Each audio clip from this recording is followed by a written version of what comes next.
नमस्ते book bytes lovers.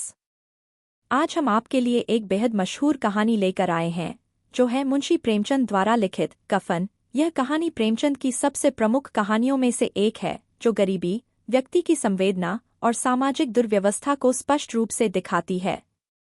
आइए शुरू करते हैं इस कहानी का सार। कहानी की शुरुआत। कफन एक छोटी सी कहानी है जो घीसू और माधव बाप बेटे के इर्द गिर्द घूमती है।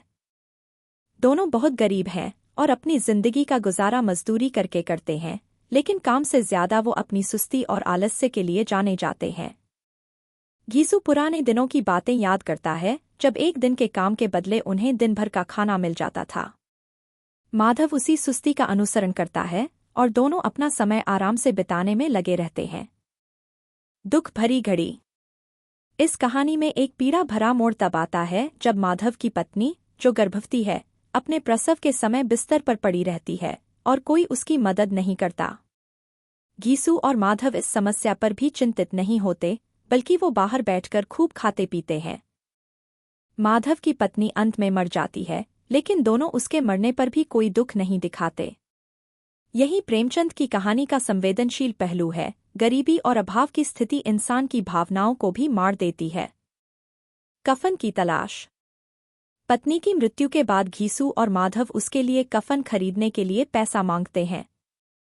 गांव वाले दुख से पीड़ित होकर पैसा इकट्ठा करते हैं ताकि कफन खरीदा जा सके, लेकिन ये बाप बेटा उस पैसे से कफन खरीदने के बजाय उस पैसे से शराब और खूब खाना खरीदकर मस्ती करते हैं। दोनों अपने मन में इस फैसले को सही ठहराते हैं कि जिंदगी भर जो इंसान कपड़े नहीं पहन सका, उसे कफन देना कोई जरूरी नहीं। अंत में प्रश्न। कहानी के अंत में एक प्रश्न उठता है, क्या व्यक्ति अपने हालात के कारण इतना कठोर हो सकता है कि अपने निकटतम की मृत्यु पर भी उसे कोई फर्क न पड़े?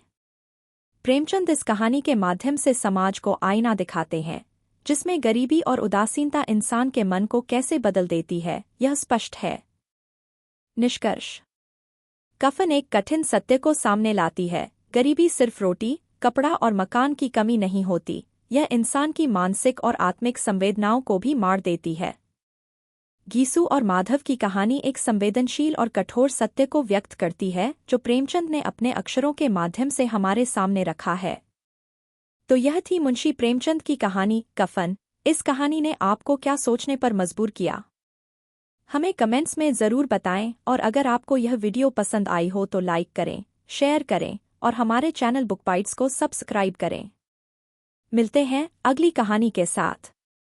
धन्यवाद।